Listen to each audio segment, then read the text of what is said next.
Driver আমাকে গাড়ির থেকে নামাতে বলছে যে হুজুর গাড়ি গ্যারেজ করতেছি, আপনি বাসার যান। আমি যেই মাত্র গেট খুলছি, আমার গেটের বাম পাশে একটা আমের গাছের তলে কয়েকটা কুত্তে শুয়েছিল। গেট খোলা মাত্র ক্যাকু শব্দ হতে কুত্তে চারটে চেতন বসে, এই চার কুত্তা আমার খাম খাম করে ধরছে। বুঝবে আমি দোয়া ইউজ করি, কুত্তা সরে না। আমি দোয়ায় কুনুত পড়ি, কুত্তা লড়ে না। আয়াতুল কুরসি পড়ি, কুত্তা মনে হয় আমার পাঞ্জরি কেমন দিই। শেষ পর্যন্ত দেখলাম কোরআনের একটা আয়াত আছে, ইন্নাহুম ইয়াকিদুনা কাইদা ওয়া আকিদু কাইদা। আয়াতটা যেই পড়ছি, এক কুত্তা এসে আমার পাঞ্জরি দিল কামড়। আমি চিন্তা করলাম, দোয়া পড়ি, আয়াত পড়ি, তাও কুত্তে। খালি পাঞ্জাবি লেয়াল পাবা পিছলা ছিল দেখে কামড়টা আমার গোস্তর মধ্যে যায় না। এত দোয়া পড়ি তাও কুত্তা কামড় দিল। আমার ইমান বলতেছে, মাওলানা খালি দোয়া দিয়া কুত্তার কামড় থেকে বাঁচতে পারবা না। হাতের মধ্যে একটা লাঠি থাকলেই এত দোয়া লাগবে না। হাতের মধ্যে কি থাকলে, একটা লাঠি থাকলে এত দোয়া লাগতো। এক কুত্তার পাছাত বাড়ি মারলে বাকি তিনটা এমনি দৌড় মারতো। ধরে কোন কথা ঠিক কিনা? এই বাংলাদেশের অন্যায়, চাঁদাবাজি, রাহাজানি, লুটতরাজ বন্ধ করতে গেলে শুধু দোয়া দিয়ে বন্ধ হবে না, হাতে হাতে অস্ত্র লাঠি রাখতে হবে। জোরে কোন কথা ঠিক কিনা? এই লাঠি মানে কোন লাঠি? আল্লাহর কোরআন থেকে আমি দেখায় দেব, একটু মনোযোগ দিয়ে শুনবেন। আল্লাহ কোরআনে বলেছেন, কুল জাল হক ওয়া যাহাকাল বাতিল ইন্নাল বাতিলা কানা যাহুকা।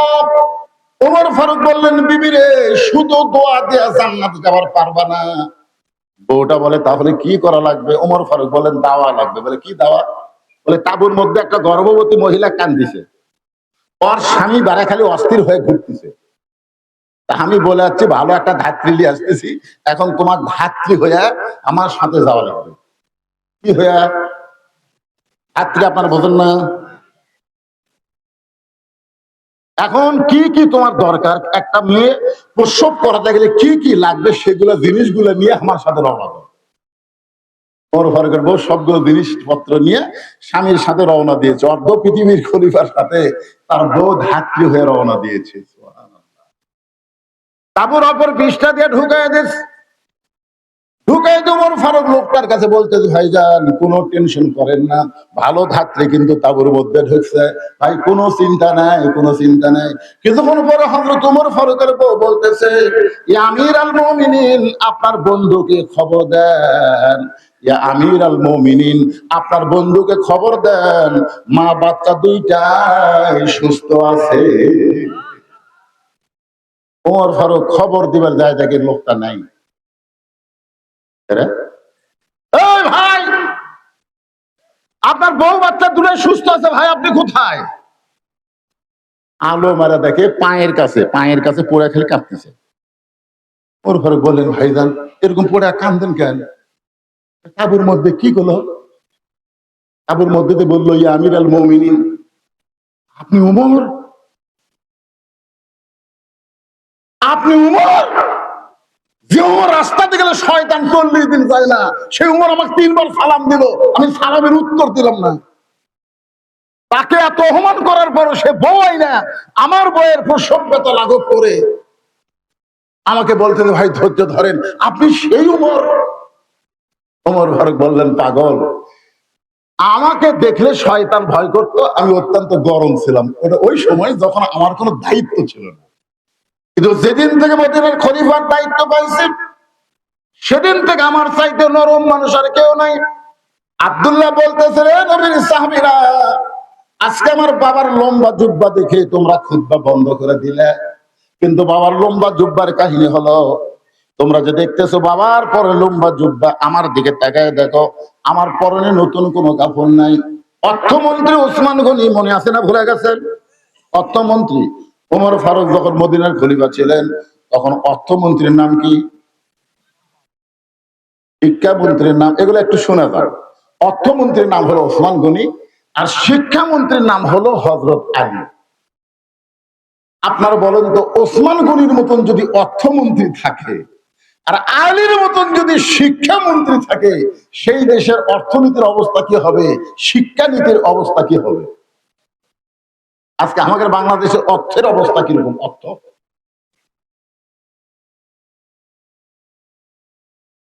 হায় হায় রে, আমরা যে ডক্টর ইউনূস মনে করছেন না, এই যেন কি করে ভাই, হায় হায়, এই যে কি করে থেকে গেছে।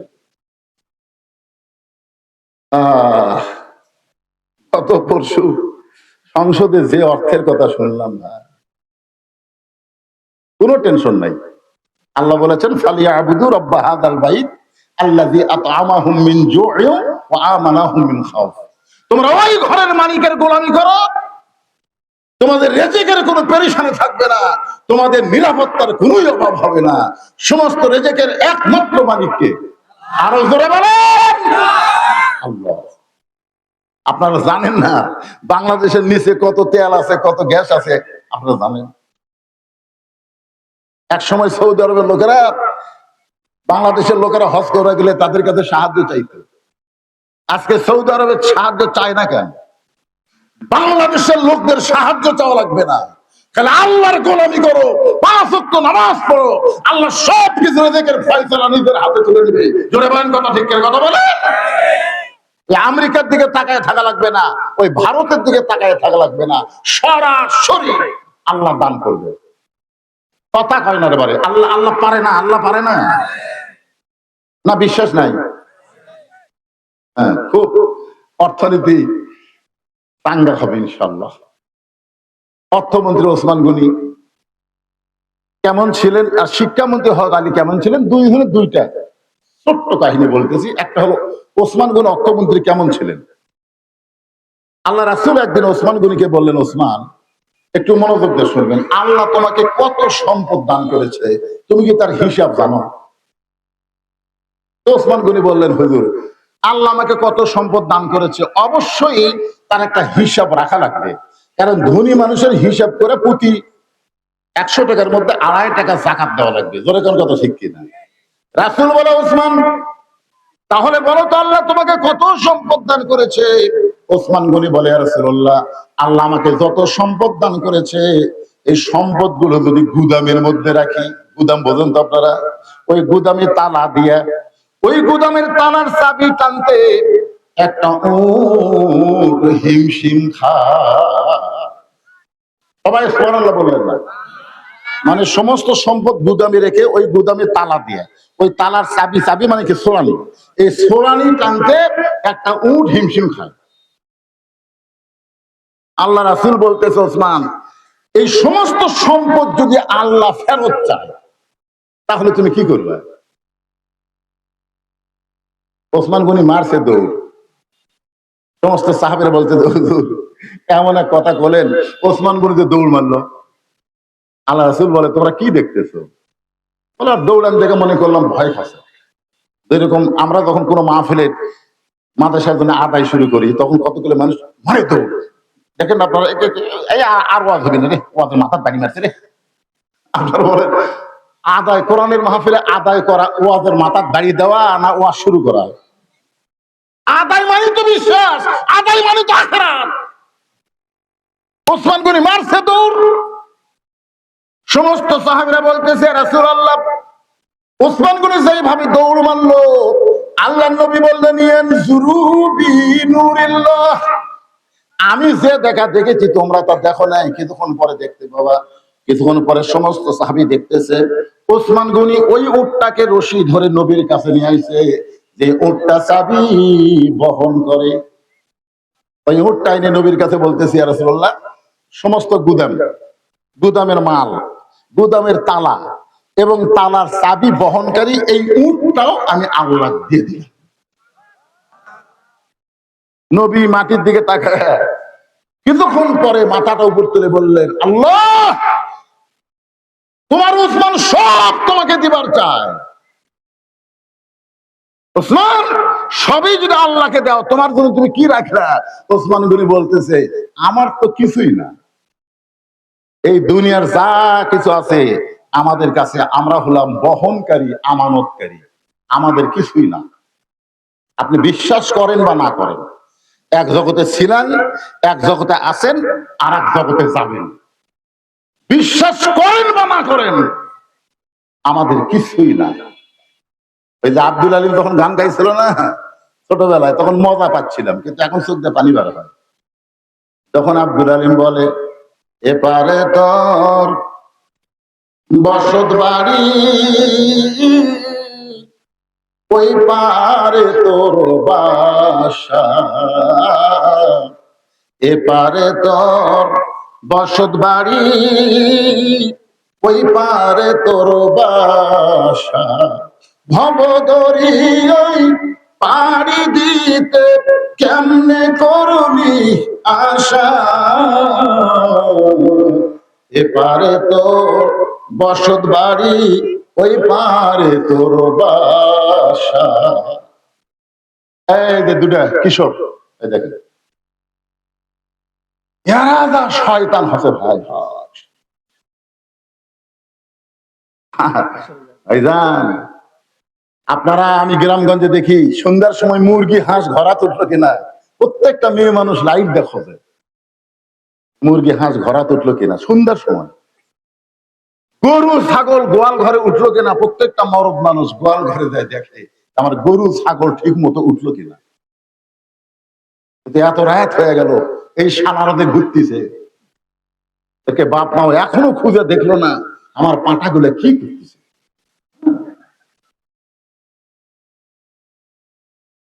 হাঁস মুরগির দাম আপনারা বুঝেছেন, গরু ছাগলের দাম বুঝেছেন, কিন্তু এদের দাম আপনারা বুঝলেন না। একদিন প্রস্থান লাগবে, চোখের পানি কিফুল হয়ে যাবে, কিন্তু কান্দে লাভ হবে না। কথা কন কি নিয়ে বড় একটা মোবাইল হাতের দিয়ে ছাড়া দিচ্ছেন ধর্মের নামে। পাটা যে কি হচ্ছে, ওয়াজ করতেছি কি কথা, দুইজন লাভ ধরে চলে যাচ্ছে।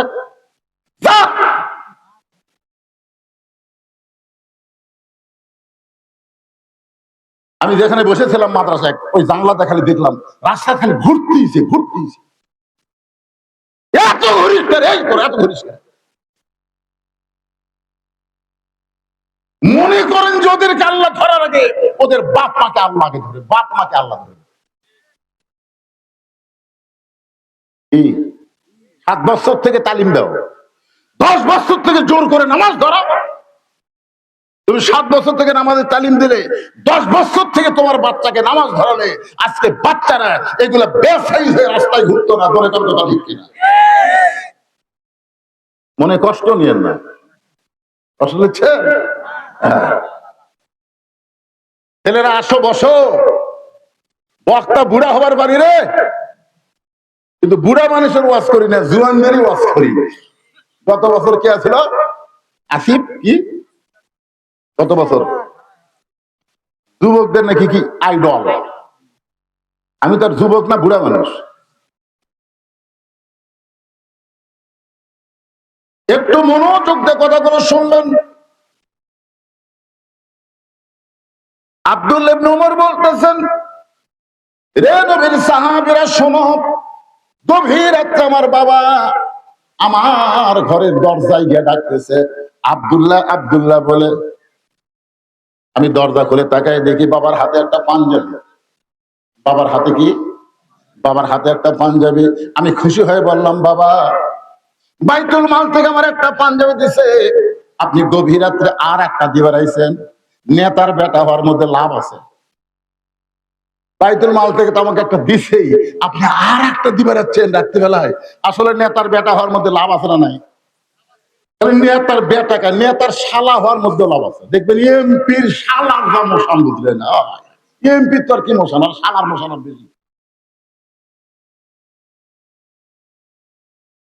আর নেতার বেটা, তাও দাতা নেতা, অর্ধ জাহাঙ্গীর খলিফা। ওমর ফারুক চোখের পানি বের করে নিজের ছেলের সামনে আল্লাহর কোরআন থেকে তেলাওয়াত করলেন, ইন্নাল্লাহা ইয়ামুরুকুম আন তুআদ্দুল আমানাতি ইলা আহলিহা ওয়া ইযা হাকামতুম বাইনান নাস ফাহকুমু বিল আদল। আব্দুল্লাহ, এই পাঞ্জাবি আমার ভাগে পড়েছে বাজান, এখন তুই বল, আমি একজন ইমাম হইয়া এই ছোট পাঞ্জাবি পরে আগামীকাল খুতবা দিলে কেমনে হয়? গভীর রাতে তোর পাঞ্জাবিটা আমাকে দান করে দে। তোর পাঞ্জাবি যদি আমাকে দান করে দেস, তোর পাঞ্জাবি আমার পাঞ্জাবি একত্র করে আমি লম্বা জিব্বা বানায়া একটু খুতবা দিবার চাই। আব্দুল্লাহ বলে, গভীর রাত্রে আমার পাঞ্জাবি আমার বাবাকে আমি দান করে দিয়া বাবার পিছনে পিছনে রওনা দিলাম। বাবা ঘরের মধ্যে ঢুকে তার পাঞ্জাবি আমার পাঞ্জাবি একত্র করে লম্বা জুব্বা বানায়া সেই জুব্বা পরে আজকে খুতবা দেয়। এখন বলো বাবার খুতবা শোনা যায় কিনা যায়? সমস্ত সাহাবীরা চিল্লায় বলে, আত্তাকুল্লাহ ডিগ্রি যদি অর্জন করতে হয়, আল্লাহর কোরআন দিয়ে যখন রাষ্ট্র চলবে, এমন ভালো মানুষকে মুসলমানেরা নেতা হিসাবে দেখতে পাবে। হুদাল্লিল মুত্তাকিন, এই কোরআন থেকে হিদায়াত পেতে গেলে মুত্তাকি হওয়া লাগবে। তাহলে হযরত ওমর যখন মদিনার খলিফা ছিলেন, অর্থমন্ত্রী হলেন ওসমান গনি, আর শিক্ষামন্ত্রী হলেন হযরত আলী। ধরে যান শিক্ষামন্ত্রী কি? হযরত আলী। কেমন শিক্ষামন্ত্রী! আজকে আমাদের শিক্ষামন্ত্রী আগডুম বাগডুম ঘোড়াডুম সাথে ঢাক ঢোল ঝাঁঝর বাজে, বাঁচতে বাঁচতে চললো ঢুলি, ঢুলি গেল কমলা ফুলি, কমলা ফুলির টিয়াটা সূর্যমামার বিয়াটা। এই মিথ্যা শিক্ষা বাজেট করবে হাজার হাজার কোটি টাকা, ঠিক কিনা কোন? কিন্তু এই পারকুলিহার এই মাদ্রাসার জন্য, এই কোরআনের পাখিদের জন্য একটা টাকাও সংসদে বাজেট হবে না। অথচ রাসূল বলেছেন, খায়রুকুম মান তাআল্লামাল কোরআনা ওয়া আল্লামাহু, ওই ব্যক্তির চাইতে দামি সম্মানী কোনো ব্যক্তি নাই যে ব্যক্তি কোরআন শিখেছে এবং অপরকে কোরআনের শিক্ষা দেয়। আপনারা কি রাসূলের কথার সাথে একমত না দ্বিমত? কারা কারা একমত? আল্লাহকে একটু হাত দেখান তো দেখি। লিল্লাহি তাকবীর। এটি কিন্তু গোল্ডেন এ প্লাস পাবি, এ প্লাস পাবি, এ গ্রেড পাবি, বি গ্রেড পাবি, কতগুলা সি গ্রেড পাবি, পাস করবি কোনো মতে। এই গ্রাফ দেখলাম আর কেউ ইঙ্গিত করেছে, আর কেউ নবীর একটা হাদিসের সাথে একমত হওয়া মাত্রই আল্লাহ আপনার জান্নাত দিয়ে দিবে। কি মনে করছেন? রাসূল বলেছেন, ওই ব্যক্তির চাইতে দামি সম্মানী কোনো ব্যক্তি নাই যে ব্যক্তি কোরআন শিখেছে এবং অপরকে কোরআনের শিক্ষা দেয়। আর আমাদের 90% মুসলমানের বাংলাদেশে তাই কোরআন শিখেছে এবং শিখতেছে, এর কি অবস্থাটা কি? কেমন শিক্ষামন্ত্রী হযরত আলী ছিলেন একটা দৃষ্টান্ত। অর্ধজাহানের খলিফা হযরত ওমর এক সময় উটের পিঠে চড়ে জেরুজালেমে যাচ্ছিলেন। যাওয়ার সময় মাঝ রাস্তায় গিয়ে রাখালকে বলে, রাখাল ভাই, তুমি এখন উটের পিঠে চড়ো, আমি এখন রশি ধরে হাঁটতে চাই। এই মনোযোগ দিয়ে শোনেন। রাখাল চোখের পানি বের করে বলে, আমিরুল মুমিনিন, আপনি হলেন খলিফা, আমি হইলাম রাখাল। ওমর ফারুক বলতেছে, রাস্তার মধ্যে তুমিও যা আমিও তাই, মসজিদের মধ্যে গরিবও যায়, এমপিও চাই, আবার উপজেলা চেয়ারম্যানও তাই। মনে আপনারা ভুলে গেছেন? রাস্তার মধ্যে তুমিও যা আমিও তাই, তুমি এখন ওটের পিঠে চড়ো, আমি হলো রশি ধরে হাঁটতে চাই। ওমর ফারুক রশি ধরলেন, রাখাল উটের পিঠে চললেন। যেই মাত্র জেরুজালেমের কাছে পৌঁছে গেল, এমন সময় জেরুজালেমের খ্রিস্টানরা মনে করতেছে উটের পিঠে যিনি বসে আছেন তিনি হলেন ওমর, আর যিনি রশি ধরে দাঁড়ায় তিনি হলেন রাখাল। একটা চকিয়া এনে উটের গায়ের সঙ্গে লাগাই দিয়া জেরুজালেমের খ্রিস্টানরা বলতেছে, আমিরুল মুমিনিন, আপনার যদি কষ্ট হয় উটের পিঠ থেকে সরাসরি নামতে পারবেন না, আপনি চকিয়ার উপরে পা দিয়া। একজন খ্রিস্টান হামাগুড়ি দিয়া বলতেছে, আমার পিঠের উপরে পা দিয়ে আপনি নামেন, আপনার নামতে যেন কোনো কষ্ট না হয়। রাখালের চোখ দিয়ে দর দর করে পানি পড়তেছে। জেরুজালেমের খ্রিস্টানরা বলতেছে, আমিরুল মুমিনিন, আমরা কি বেয়াদবি করলাম? আপনার চোখের মধ্যে পানি দেখতেছি, আপনি উটের পিঠ থেকে কেন নামতেছেন না? রাখাল কান্দার বলে, জেরুজালেমের লোকেরা রে, তোমরা যাকে আমির আমির বলে সম্মান করতেছো, আমি কিন্তু আমির না, আমি হলাম ওঠের রাখাল, আর রশি ধরে যিনি ঘুমিয়ে দাঁড়ায় তিনি হলেন হযরত ওমর। জেরুজালেমের খ্রিস্টানরা বলতেছে, কেমনে হয় এটা? কেমনে হয়? অর্ধজাহানের খলিফা ওমর হলো রশি ধরে জমিনে দাঁড়ায়, আর রাখাল উটের পিঠে চড়ে বসা, এটা কেমনে হয়? রাখাল চিল্লায় বলে, আল্লাহর কোরআনকে গ্রহণ করলে, আত্তাকুল্লাহ ডিগ্রি অর্জন করলে, ইন্না আকরামাকুম ইনদাল্লাহি আতকাকুম, এমনি সম্ভব হয়ে যায়। খ্রিস্টানরা বলতেছে, এটার নামই যদি ইসলাম হয়, তাহলে খামাখা আমরা খ্রিস্টান ধর্ম থাকবো কেন? ওগো মুসলমানের আমির খলিফা ওমর, আমাদের পড়ায় দাও লা ইলাহা ইল্লাল্লাহু মুহাম্মাদুর। গতকাল দেখলাম তারেক জি আসতেছে, আসার সময় দারোয়ান, ঘরের দারোয়ান তারেক জিয়াকে একটু সেলুট দিছে। তারেক জিয়া দারোয়ানের কাছে যায়, পিঠের উপর হাত দেয়, এরকম থাবা দিচ্ছে। বাংলাদেশের হাজারো মিডিয়া প্রচার করতেছে, সবাই দারোয়ানের চোখের দিকে ক্যামেরা ধরে দেখতেছে, দারোয়ানের চোখ দিয়ে দর দর করে পানি। আমি হলাম একটা ঘরের দারোয়ান, আর বাংলাদেশের প্রধানমন্ত্রীর হাত আমার পিঠের উপরে পড়ে। শহীদ জিয়ার আদর্শ যদি তার সন্তানের মধ্যে আসে, শহীদ প্রেসিডেন্ট জিয়া রহমান দুনিয়া থেকে বিদায় নেওয়ার পরে সমস্ত আলেম একই বিবৃতি দিয়েছে, হযরত ওমর ফারুকের মতন জীবন পরিচালনা করেছে। তিনি দুনিয়া থেকে বিদায় নেওয়ার পরে তার ব্রিফকেস খুলে জায়নামাজ, আল্লাহর কোরআন শরীফ ছাড়া আর অন্য কিছু পাওয়া যায় না।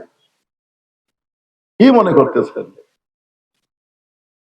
খ্রিস্টানরা বলে এটাই ইসলাম, রাখাল থাকবে উটের পিঠে আর খলিফা থাকবে রশি ধরে নিচে দাঁড়ায়। এত সুন্দর ইসলাম হলে খামাখা আমরা খ্রিস্টান থাকবো না, সব মুসলমান হয়ে গেছে। নেতার আদর্শ দেখে মুসলমান হয়ে গেছে, যুদ্ধ করা লাগে না।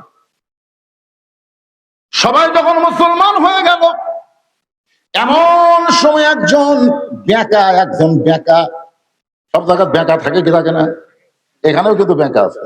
আমার ওয়াজ বেঁকা হয়ে শুনতেছে, হুজুর এটা কোন দলের ওয়াজ করতেছে রে? ওই কিন্তু বেঁকা, শুরুর থেকে বসে আছে বেঁকা হয়ে। এখানে হুজুর কোন দলের ওয়াজ করতেছে না, হুজুর আল্লাহর কোরআন থেকে কথা বলতেছে। আমরা মুসলমান সবার, ধরে কোন কথা ঠিক কিনা? কিন্তু ওই বেঁকা, ওই মুসলমান না হয়ে মারছে দৌড়ে গিয়ে খ্রিস্টান পাদ্রীকে বলতেছে, হুজুর ঘরের মধ্যে বসে থাকে জিকির করতেছে, ওই জিকির দিয়ে আর ধর্ম রক্ষা করতে পারবেন না। মদিনার উমর এসে সবগুলো মুসলমান বানাতো। পাদ্রী হচ্ছে খ্রিস্টান ধর্ম প্রচারক, কিরে সব মুসলমান হলো। পাদ্রী দৌড়ে এসে দেখে সমস্ত খ্রিস্টানেরা উমর ফারুকের সঙ্গে কলেমার জিকির করতেছে। পাদ্রী দৌড়ে গিয়ে উমরের সামনে দাঁড়ায় বলতেছে, আমিও মুসলমান হবার চাই, আমিও মুসলমান হবার চাই। উমর ফারুক বলতেছে, আলহামদুলিল্লাহ, আপনার মতন শিক্ষিত জ্ঞানী লোকেরা যখন ইসলাম গ্রহণ করবে, তখন সাধারণ মানুষেরা ইসলামের দিকে ঝুঁকে আসবে। জোরে কোন কথা ঠিক কিনা? পাদ্রী বলতেছে, আমিও মুসলমান হবার চাই। উমর ফারুক বলেন, আলহামদুলিল্লাহ, তাহলে পড়েন লা ইলাহা ইল্লাল্লাহ। পাদ্রী বলতেছে, কলেমা পড়ার আগে আমার 4টা প্রশ্ন আছে, এই 4টা প্রশ্নের উত্তর যদি দিবার পারেন তাহলে আমি মুসলমান হব। উমর ফারুক বললেন, ভাই কি যে প্রশ্ন করবেন আপনি? পাদ্রী বলতেছে, আমার 1 নম্বর প্রশ্ন হলো, একই সঙ্গে 2 ভাই জন্মগ্রহণ করছে, যমজ ভাই, আবার বহু বছর পরে একই সঙ্গে 2 ভাই মারা গেছে, কিন্তু এক ভাইয়ের চাইতে 100 বছরের বড়। এই 2 ভাইয়ের নাম বলা লাগবে। এটা আমার 1 নম্বর প্রশ্ন। আমার 2 নম্বর প্রশ্ন হলো, পৃথিবীর এমন কোন জায়গা আছে যে জায়গায় সূর্যের আলো একবার পড়েছে, কিয়ামত পর্যন্ত দ্বিতীয়বার ওই জায়গায় সূর্যের আলো পড়বে না, ওই জায়গার নাম বলতে হবে। আমার 3 নম্বর প্রশ্ন হলো, পৃথিবীর এমন কোন কবর জীবিত যেই কবরের লাশটাও জীবিত, কবরও জীবিত, কবরের লাশটাও জীবিত, ওই কবর এবং লাশের কথা বলতে হবে। আমার 4 নম্বর প্রশ্ন হলো, পৃথিবীর এমন কোন কারাগার যে কারাগারের মধ্যে কয়েদি আছে জীবিত, কিন্তু কারাগারের মধ্যে কয়েদি জীবিত থাকে, সেই কারাগারের নামটা বলতে হবে। নিঃশ্বাস নিবার পারে না, এরপরও কয়েদি জীবিত থাকে, ওই কারাগারের নাম বলতে হবে। ওমর ফারুক চোখে দরদর করে পানি বের করে বলতেছে, পাদ্রী ভাই, এমন প্রশ্ন আমি জীবনে শুনি নাই, তাহলে উত্তর দিব কেমনে? পাদ্রী বলতেছে, তাহলে আমি ইসলাম গ্রহণ করলাম। পাদ্রী মনে করেছে আমি ইসলাম গ্রহণ না করলে হয়তো ওই নতুন যারা ইসলাম গ্রহণ করছে তারা হয়তো ফিরে আসবে, কিন্তু আর কেউ ফিরে গেল না। তারা সবাই উমরের সঙ্গে মদিনার দিকে রওনা দিল। উমর ফারুক যখন মদিনার উপকণ্ঠে শিক্ষামন্ত্রী হযরত আলীর সঙ্গে দেখা, উমর ফারুকের দিকে তাকায় হযরত আলী বলতেছেন, আমির আল মুমিনিন, জেরুজালেমের রেজাল্ট কি? রেজাল্ট তো খুবই ভালো, সব খ্রিস্টান মুসলমান হয়ে গেল, তো মুখ কালো কেন? কালো হওয়ার কারণ হলো একটা পাদ্রী মুসলমান হবার চাইছিল, 4টা প্রশ্ন করছে, উত্তর দিলেই মুসলমান হবে, কিন্তু আমি তো প্রশ্নই শুনিনি, উত্তর কোথেকে দেবে? আলী বলতেছে আপনি তো আমিরুল মুমিনিন, আমার সাথে থাকা লাগতো। কি 4টা প্রশ্ন করছে।